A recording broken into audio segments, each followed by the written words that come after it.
Okay, you see the way I have it here? Gerta Magerte, can you come here? My camera's really malfunctioning. Can I put this on your head, honey? Okay. Oh, you don't like it, I know, because we don't normally use it. Please, Gertie, put your head up. Okay. Now, you put that on. See, and you don't use it to choke them, but if you snap, it's the sound more than anything. You want to get something thick here, even though it's a little puppy, because the thin ones will stick. So if the dog is wandering, you know, it's not right at your side, you just click and it falls back down. Now, if you do it backwards, Gertie, please. Okay, come here. Oops. Okay. See, now it's the wrong way. And if you click it, it stays. Okay, so a lot of times when people are learning, see, that's wrong, and it won't release. People will just do it on their arm to figure out the correct way of doing it. Now, what I prefer, especially with a dog that's a little bit difficult, well, I do this with Bumby. See, Gertie tends to pull, but Bumby cannot stand anything around her neck, so they both have loopies. Let me show you what a loopy is. I love this. Gertie, please. Okay. Hey, you see? It says loopy there. You can get them online. And it's Gerd. It goes around here. Okay. It comes here into like this. And then this goes, one piece goes under. So it goes around, under the leg, up. It's a harness. And so, Bumby, can you come here? We'll show. So you have the leash here, and it holds them back like this. So there's nothing on the neck. She doesn't like anything here. And it helps to direct them. You see? You're pushing back. You're pulling the dog back from the chest. And that's the proper way of doing it, rather than, you know, pulling the head back. You know, it's not right. I trained Shane with the choke collar, and you know, Shelties are great. They are really highly intelligent. Once you get them trained, my friends have always said when Bumby and Dar when they'd be walking Bumby and Dar, they would have to keep looking down just to see that they were actually there, because they simply would not pull, and they always walked in tandem. It was beautiful. What else was there? I think that's all. Let me just double check on the email.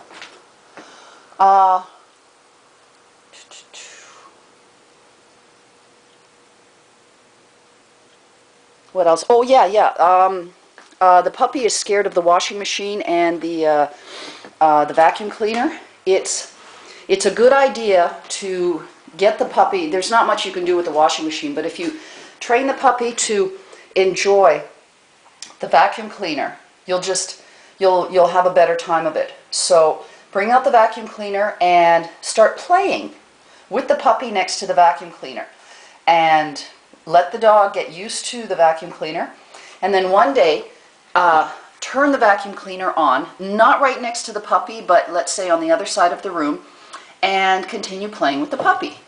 And then the next time, bring the vacuum cleaner a little bit closer, turn it on, but keep on doing the, oh, puppy, we're going to play. Well, the dog's going to eventually start associating happy stuff with the vacuum cleaner. Same thing happened with Dar. He was terrified of the vacuum when I first got him. And, you know, I think if you look at one of my more popular videos of Dar, he's actually playing with the vacuum cleaner. It got to the point where he associated all kinds of motorized things with play. I remember we were walking, and he wasn't on a leash, and someone was using one of those machines that cut grass, you know, a snipper, and it was making a lot of noise. And Dargo's running over. He says to himself, "Vacuum cleaner, let's go play." So it's a question of understanding their fear and working through it. If you do something cruel, even just once, you know, take a vacuum when the dog is scared and push it towards him, that dog will be fearful of the vacuum for the rest of his life. So you have to plan for what the dog is going to be like in later life as an adult. You are the one who is forming this dog's view of the world.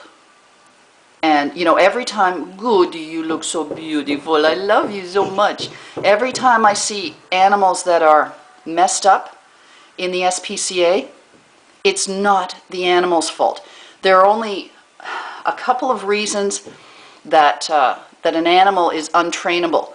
One of them is schizophrenia, one of them is a brain lesion or a brain tumor, you know, and that's pretty rare. The rest of the time, it's the fault of the owners. Either they go off to work and leave the dog cooped up in the basement or in a kennel for too long and the dog doesn't socialize himself, or they're incorrect in their training methods. I've always taught, especially young people, especially these young guys who want to get Rottweilers and Pit Bulls, you know, it's a status thing with the young ones, go to the library first for 6 months and read every darn book you can about that particular breed and about training and what's involved. And if you can't make the commitment to be with this dog constantly, if you've got to go out with your friends and have a good time and just show off this puppy but not spend the time working on it, then don't get a dog. And that's why our humane societies and SPCAs are so full of these status symbols dogs, the Pit Bulls and the Rottweilers. You know, these are intelligent dogs, but they're very, very dominant. And oftentimes these teenagers are just not cognizant of what's required, and then they figure that there's a flaw with the dog. Not true.